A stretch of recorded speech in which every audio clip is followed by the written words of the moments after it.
What's going on, everybody? It's Charles. In this video, we're going to take this Mark IV R32 and make it actually a little bit better than it is. But first, there's a whole bunch of junk in this trunk. Somebody reached out to me a couple of weeks ago and they're like, hey, I got this Mark IV R32 that I'm trying to sell because I'm moving. And I was like, cool, I'll come look at it. I picked it up and it's going to end up going to Autry from BMP Tuning. The car actually had the engine replaced quite a while ago because it ingested water. So we got this car in the shop. We have a whole table worth of work to do in about a day so that Autry from BMP Tuning can come get it and then drive it. This man is going to drive it out to Wookies in the woods and thrash it in the mountains after us just doing a bunch of work to it. So the car's actually in decent shape. Autry paid $9,000 for this car. 3 years ago, I think that would have been way too much, but in today's car market, the year 2022, the year of our Lord, it's not a bad deal. So let's run down the list of things that we have to do on this car pretty much today, because tomorrow we got to send it over to get tires and an alignment, and I still have to get my yellow car ready and my blue car ready to head out to Wookies. So in no particular order, here's what we got on deck. Rear brakes, front brakes, an intake. Battery has to be addressed because it's not even held down. The headlights are kind of a disaster, as you can see. Ball joints, tie rod ends, these sweet KW V3 coilovers. We got to do an oil change, a pollen filter, replace the coolant, replace the brake fluid. And of course, like I mentioned, we're going to send it to BFI for tires and alignment. Now, all that doesn't sound like that big of a deal.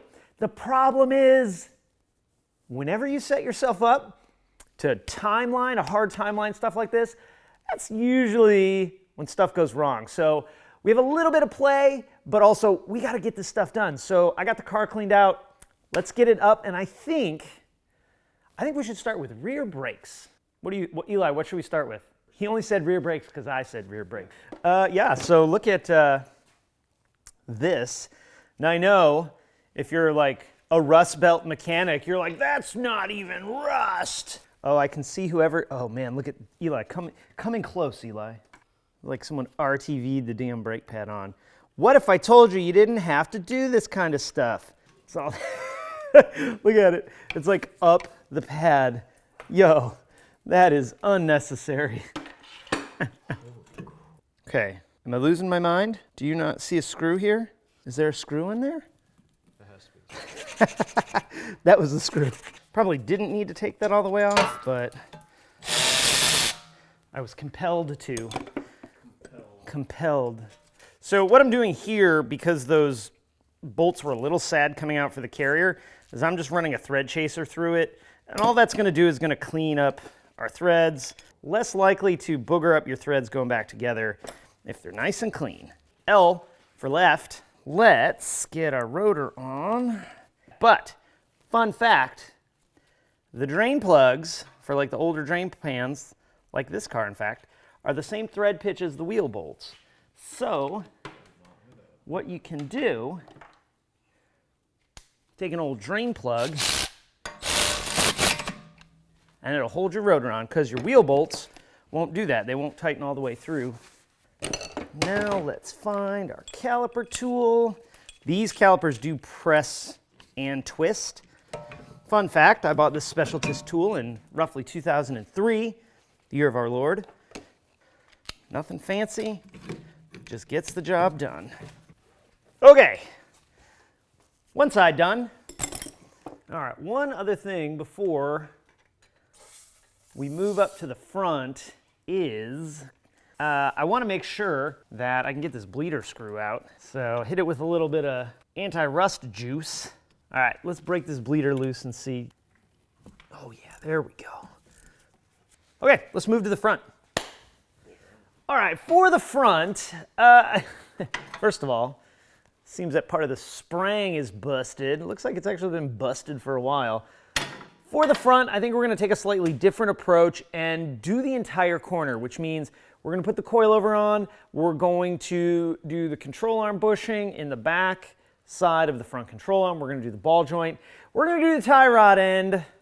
And we're gonna fresh this whole corner. I'll do the same thing on the other side. There we go. That's how you whack it off. And this tire is flat. Start spraying. Even though this is not the worst, I know you have seen worst rust in your life. And look, I get it. I agree with you, but that's a life lesson for you. Little lubrication probably makes your life a little bit easier. 20 years almost worth of random people working on them. A lot of times people don't put the right stuff back, or they're less than careful with what they are doing.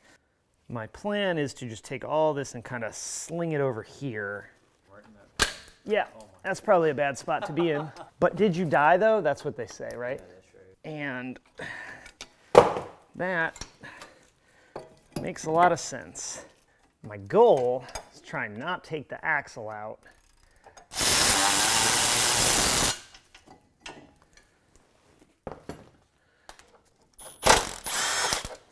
There we go. Rogue nut. And we're going to do this in stages. I think we're going to first get the rotor off.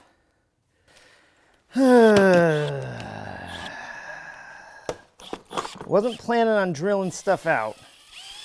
Let's see. That was enough.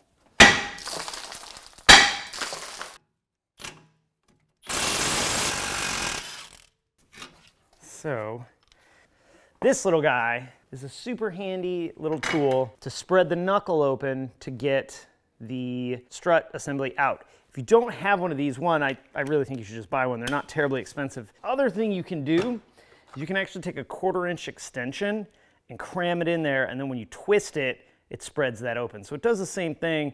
This is just kind of the backyard way to do it, I suppose. Oh, that actually moved.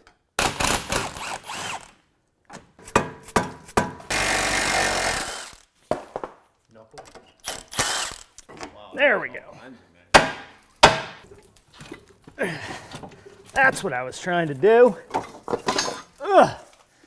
There we go. Spring broke.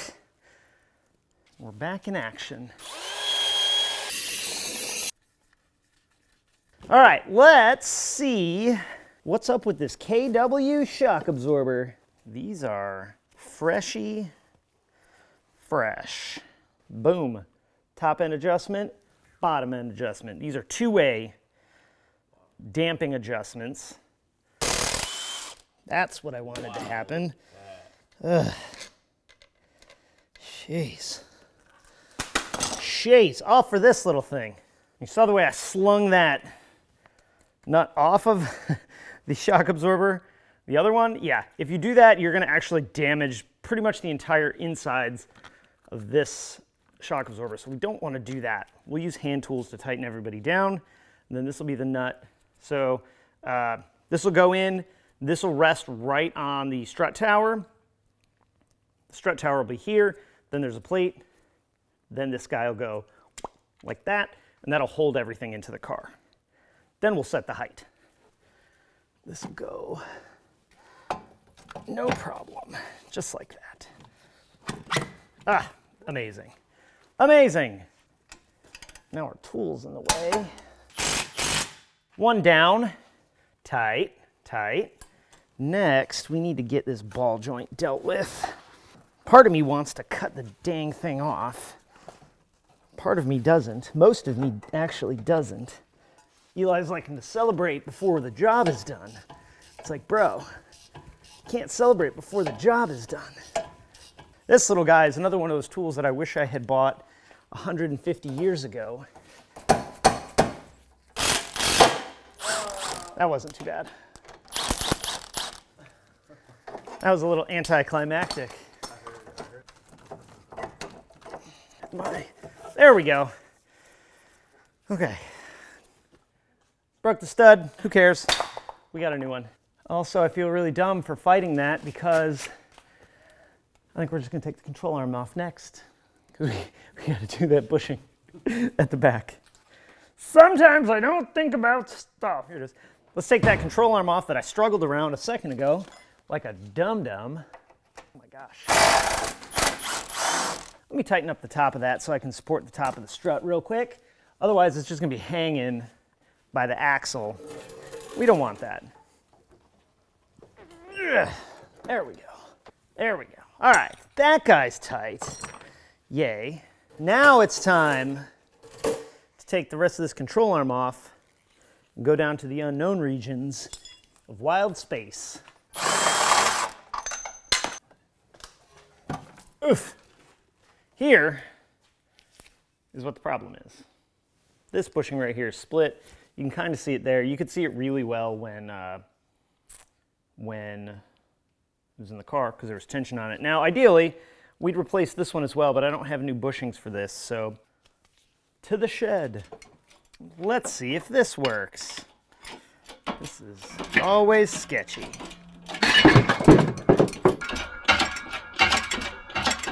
Make sure your orifice is clean, because a clean orifice is a happy orifice. Life hack. Let's get this guy on here. Oh yeah, snuggy buggy. This is why they tell you to do it with the axle out, so you can have more room. Well, it's easy when the axle's out, but if you have a short enough bit, you can fit it anywhere. Life hack. Click. Now we got to put the control arm back in. So these usually go in pretty easy with a couple of persuasive taparooskies. Be careful zinging these babies in and out, because there is a captive nut at the back of the subframe, like right up through this little hole, and when they get some age on them, they can pop off. Some idiot put this caliper right here, right in my way. My nut. All right, that's in. That's in. Technically, we're supposed to have the car down with the suspension loaded before we torque those babies down. It's not a big deal. Also important to note on the R32, the control arm is slotted, so you have an in and out movement of this ball joint. I usually try and center them as best as I can, because it'll make your alignment real sad if you don't. Now we're going to tow this car up to Black Forest, get tires and an alignment done on it. So not super worried, but the easier we can make it on them, well, the happier they'll be. One more thing, tie rod end. Oh, and brakes. We should do brakes on this car too. Brakes are also important. Yeah, stopping is important. Oof, I oofed. Now let's get this tie rod end done. So there's two spots to the tie rod that we need to worry about. Well, three, I guess. There's the end here, this part. This is the tie rod itself that connects to the steering rack. And then this little guy right here is our jam nut. So we got to loosen our jam nut, then loosen the tie rod, then we're going to take the tie rod end out. We want to try and not twist on it too much, because I don't want to mess the alignment up too bad. So now you can see our jam nut is loose. See it turning right there. That's good. Now what we can do, did it move or did it round? I couldn't tell. I bet it rounded. Well, after some hard-fought battles, we had to break out the mini ductor and encourage the tie rod end, because it was not coming off. I haven't had one that jammed up in quite some time. So Eli had a really good question of what the heck I was doing loosening that when I hadn't even loosened the end of the tie rod yet. And that, my friends, is a great question. This is going to be a really bad example. Why don't we come over here and show them exactly what I'm talking about, Eli? So here's our tie rod. This is the jam nut. This is the tie rod end. I loosened this, which threads into the tie rod end, so that once I get the tie rod end out of the knuckle, normally you can just spin it out by hand. Otherwise, all that fighting that I did, you have to do while also holding everything steady. So it just makes it a little easier than trying to juggle everything steady, all while loosening something that's super tight. All right, this one might go bang too, by the way. Oh, it wasn't too bad at all, but it is really hot, ow. So now what I should be able to do, maybe, you guys, you saw me hanging on that thing, trying to get it loose. Imagine me having to do that here. This way, it's already a little loose. This is more what I had in mind when I started down this path. Who would have thought the tie rod would be the biggest pain in the butt so far? Not me. I wouldn't have. There we go. That's how it's supposed to come off. Well, that was annoying. But who cares? We got a new one. Let's put our new one on. No time to sit and waller. Waller in our own waller. Something important to note too on the R32s, there's actually a sleeve here inside of the knuckle. You got to make sure you get that sleeve, because sometimes they come out with the tie rod end, and then you toss it in the garbage, then you don't have a sleeve. You can't get the sleeve without getting the knuckle. I think there was a company that sold that at one point, but like from the dealer you can't. From the factory, I should say. There we go. Ooh, that's still pretty warm. He sucks at putting tie rods on.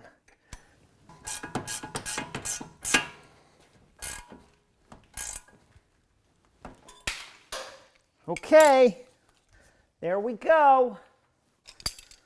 That was fun, wasn't it, kids?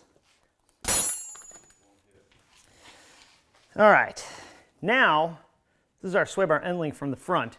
We have adjustable sway bar end links, front and rear. The rear ones might not go on. I haven't looked at those yet, but our front ones definitely are. And in order to kind of establish a baseline for these guys, look at how much adjustment we have. All these threads, all these threads. We're just gonna kind of eyeball it out here. Let's go ahead and install it, or at least loosely set it in place. I'm not sure I've ever actually installed adjustable these things, sway bar end links.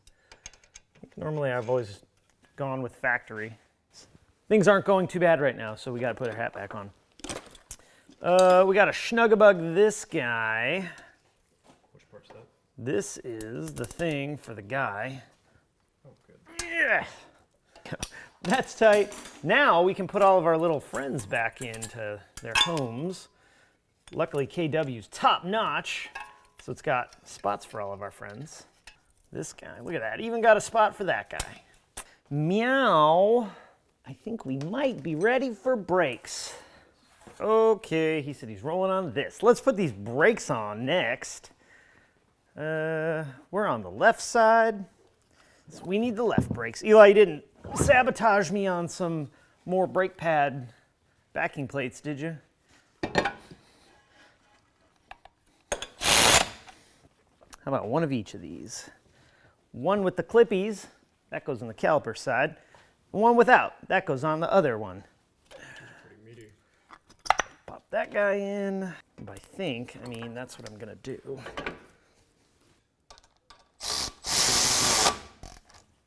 There those guys are. Like a professional. Every once in a while I do something right. Fun fact, there's a couple of ways to overcome this problem of no wear indicator. So you can just leave it, your brake wear indicator warning light will be on. In this car, it's super easy to code the brake wear indicator out of the instrument cluster. You just change one number in the coding of the cluster, address word 17, never have it again. The other thing you can do is you can basically just splice these two wires together and then have the little dongle hanging around. Honestly, whatever way you do it's pretty much okay. I'll probably just code it out because that's the way I like to do it. Sort of set a baseline for our suspension. We'll end up counting threads, but I made a measurement from this fixed point up to this shoulder right here. And that should be right about halfway. We're gonna set the other side exactly the same, and then we're gonna do the back kind of right about halfway. Then the place we're taking for alignment, I think they do corner balancing, so maybe they can corner balance it, maybe they won't. I'm not really sure, but this is just kind of a baseline, and then Autry can tune it up as he sees fit down the road. So what we're gonna do is we're going to basically mimic the car being on the ground.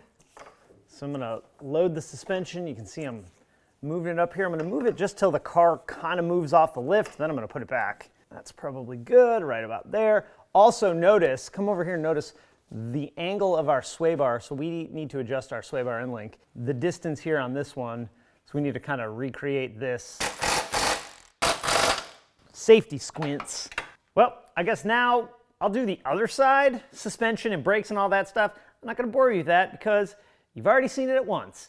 Then we'll move on to the back suspension, I suppose. Now the passenger side's pretty much the same as the driver's side, all except one little bit. This bolt right here we have to take out to get our control arm out.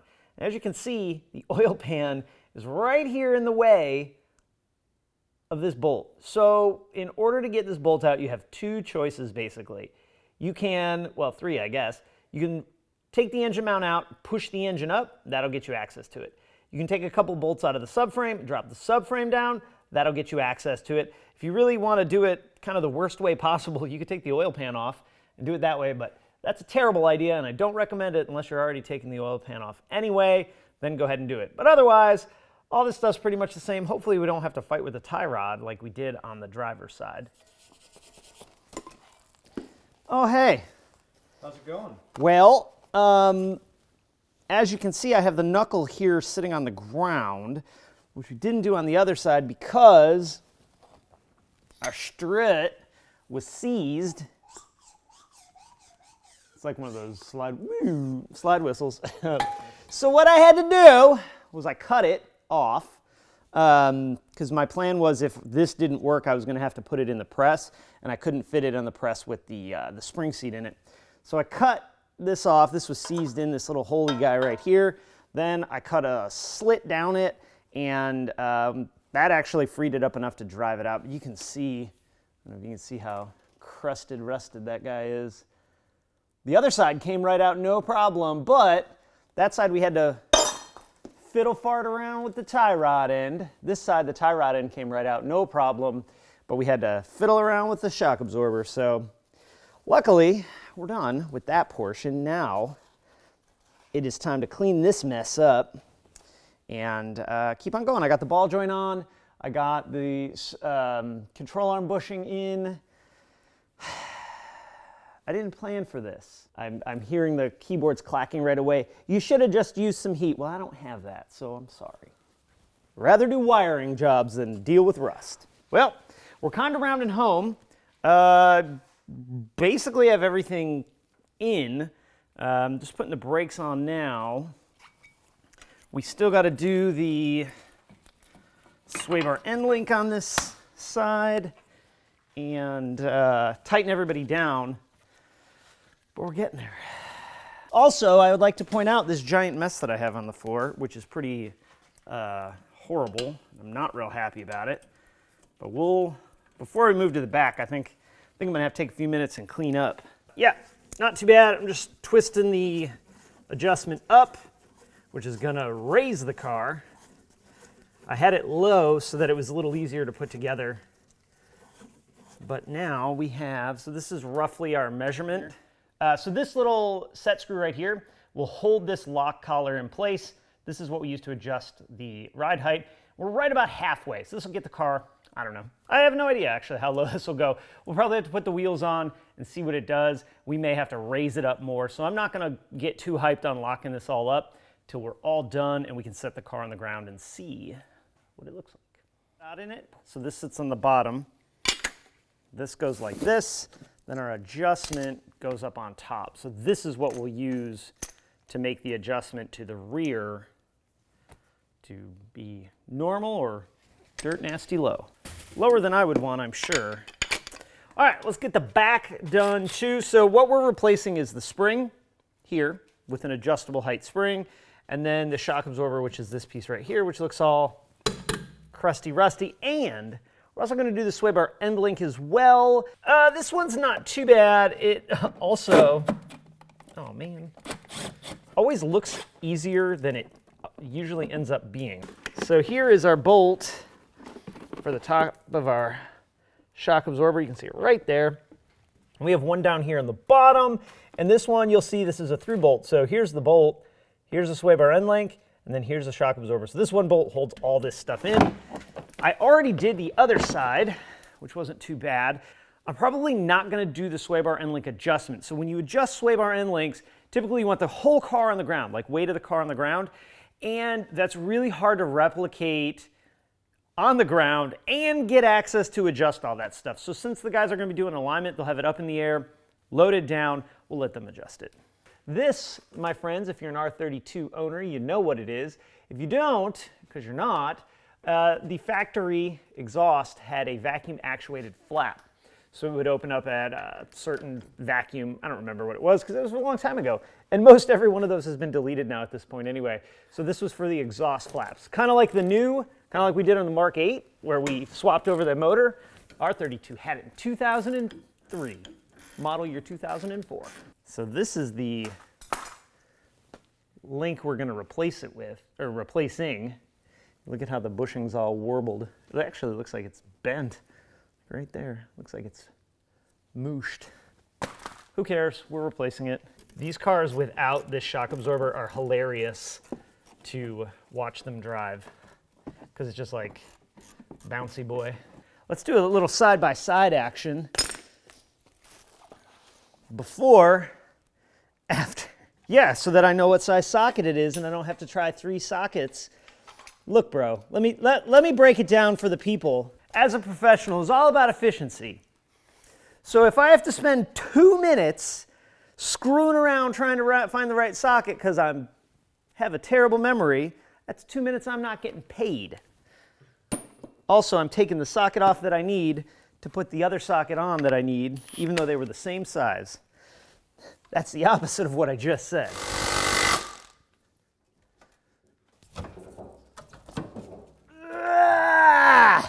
That's really heavy. Yeah. There we go. What do we got to do now? We got to get this guy on. We're going to put it so the reservoir is down and our wordage is right here. Hopefully.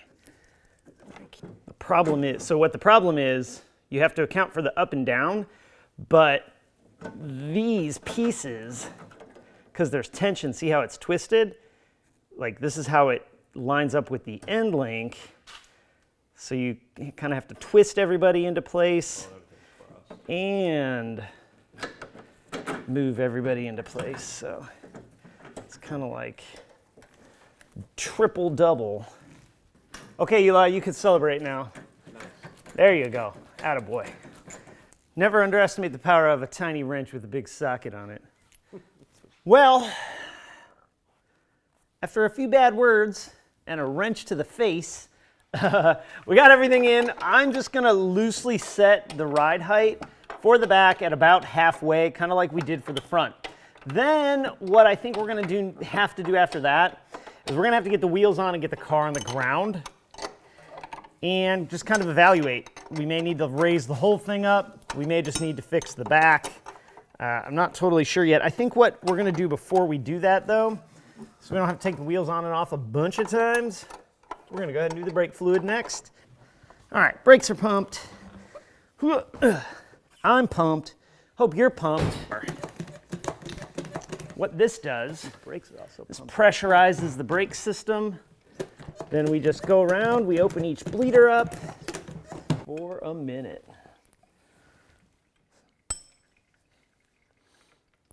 If you didn't notice when we poured in the bottle, that big jug, the fluid was clear. And this is nasty here. You can see it. I don't know if you can see how like black that is in the hose right there. It's not pretty, that's for sure. It's yucky. As promised, here is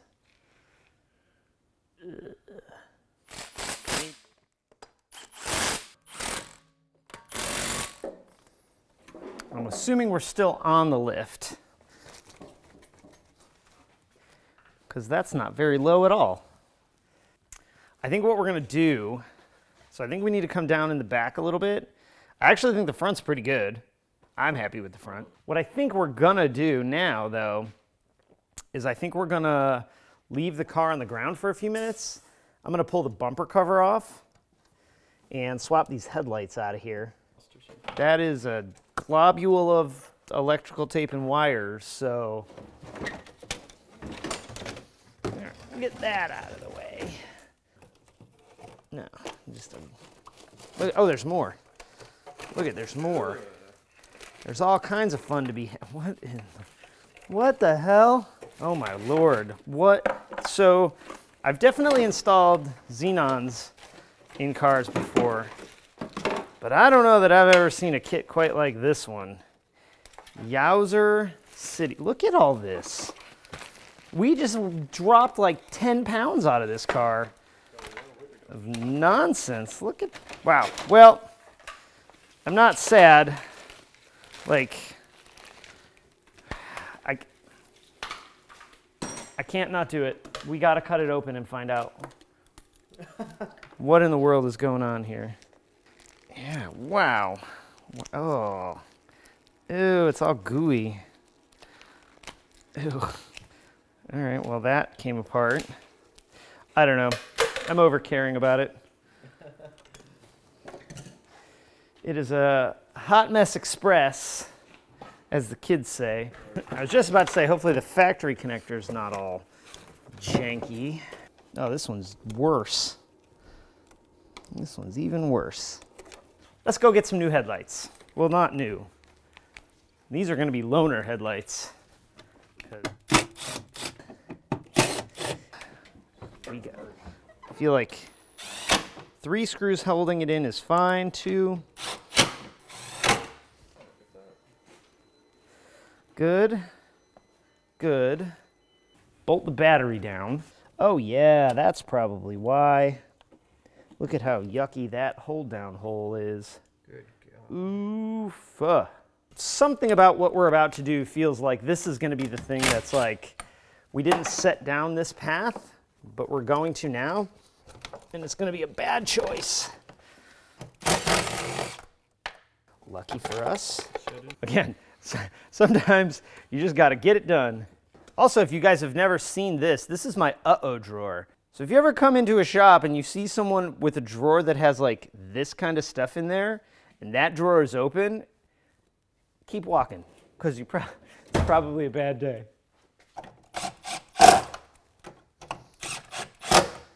I mean, it should have still had one, especially if we're about to thrash this car at the tail of the dragon. It should super have one. Look at that. You're not getting any more secure than that. All right, that's in there. Battery secured. I'm going to change the oil real quick so we can kind of knock something easy off of our checklist. And we fixed the battery. We got the headlights in. You can see we got a couple wires for the bumper cover we need to attach. Oh yeah, we got to do the intake. I got a pollen filter we'll probably throw in. That's probably going to be the bulk of what we do. Then I guess we're done. Let's see, hopefully it doesn't glurb all over. Oh God, oh, I spilled. I knew that was gonna happen. What a surprise. This is how you flat rate it. Oh my See? goodness. That's what I'm talking about. That's the fastest way. Oh God. Almost. Oil change, coilovers, tie rod ends, ball joints, headlights, battery, front brakes, rear brakes, brake flush, sway bar. We're not gonna do the coolant. So we got to do pollen filter, intake, and then ride, H-E-I-G-H-T, height. Ride height, and the pollen. Immediately. Ugh. Out. Don't forget to replace your pollen filter, kids, because that's disgusting. Please don't put all this in here about me about this piece of shit filter. What's funny is what I've learned, it's like weird deja vu stuff, is usually when you do it right, it's much easier than when you do it wrong. That's why whenever I'm struggling with something, I'm like, I must be doing this wrong. Also, when things go too easy, I feel like I must be doing it wrong. Guaranteed increase in horsepower. What? What is it? Stock R32 baseline, 4th gear run. Horsepower 17 pound-feet of torque, almost 18 horsepower increase. Bro, I wish we had time to go to the dyno. I think that's insanely optimistic, but you know, the older cars are different than the newer stuff, so. That's why I kind of even a little bit believe it. I don't know, 18 horsepower to the wheels though. All right, this goes like this. Oh. Laces out, Dan. I just thought of something that might pose a problem for us. So filter, airflow meter, coupler. Then it looks like this goes through. Oh, I bet. Well, I started to put that aftermarket intake on, and I couldn't get it to really fit properly. Now, keep in mind, I am mega picky about how things are supposed to fit, but I could never actually get it to fit quite right. I'm not sure, but rather than spending countless days messing with it, anti-regardlessly, this is what we're doing. I think it needs to come down a little bit in the back, not much.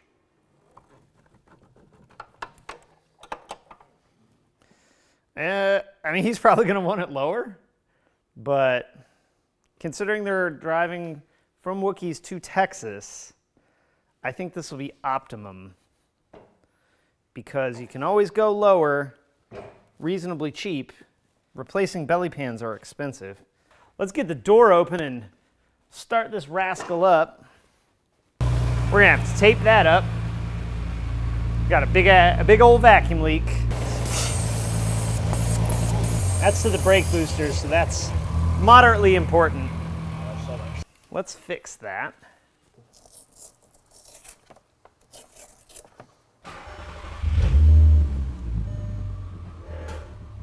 Well, it sounds better, a little better. And hopefully, unlike our struggles at the track with VCDS, we can just slam this baby quick. So a couple of things we're gonna do now. There's an airbag light on, which is no big deal. I'm gonna just check that quick. We're not even gonna go into auto scan on this one because this car is old. So we're gonna go into instruments. We're gonna go, this is fun stuff here. I forget what it is. So we're trying to delete brake pad active. So we need to take one away from this first number here. So we're gonna change this to 14230. We're gonna do it, and all of a sudden, boom, no more brake wear indicator warning. How fun is that? Well, we drove it drove, so that's a plus. Getting some brake noise. The pedal doesn't feel super awesome, so I'm gonna run the brake fluid flush again, make sure none of our backing plates are scraping our brakes. After some late night brake flushing and quick brake diagnosis on the lift, I found that the right rear caliper was actually stuck in the fully retracted position. Lucky for this car, I have become sort of an R32 parts hoarder and had an extra caliper. After installing that, flushing the brakes again, I sent it on a tow truck up to BFI Technic to get the rest of the work done. That's my work.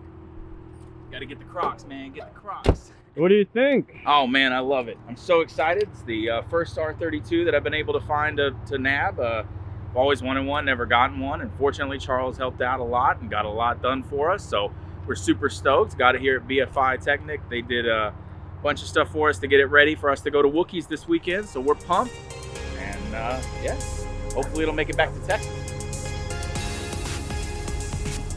The next morning, we had a little shakedown one more time. Then we loaded up our caravan and made the 6-hour trek out to Wookies in the Woods. Now, due to the craziness of Wookies in the Woods and the fact that you don't have any cell phone reception, we weren't able to really catch up with how that R32 did out in the mountains. What I did find out, though, is the all-wheel drive actually wasn't working. So it was basically a GTI the whole weekend. What I do know, though, is the car did make it safely back to, well, I guess safely is relative. It made it back to Texas under its own power. So that's a really, really good thing. And part of me is maybe just a teensy bit surprised that nothing went sideways. Now, there were parts of this whole thing that were a little bit frustrating and stressful, mostly because of time and availability of parts, but we got it done, and Autry is, hopefully anyway, happy with it. The big thing is one more R32 out to a good owner that we know is going to take care of it. That is all she wrote for that R32, at least from my standpoint anyway, because now we got to get back to this guy right here and work on our own R32 action, which, a quick update I'll throw in at the end, the car's still at the body shop. And it'll probably be at the body shop for a little while. So hopefully soon though, we can get back and get this one done and then move to the blue one and do some fun stuff with that too. With that, I'm out. Have an awesome day. I'll talk to you again next time. Bye. I look at this engine all the time and I think, I want to get it done. But we got a TT engine to put together now.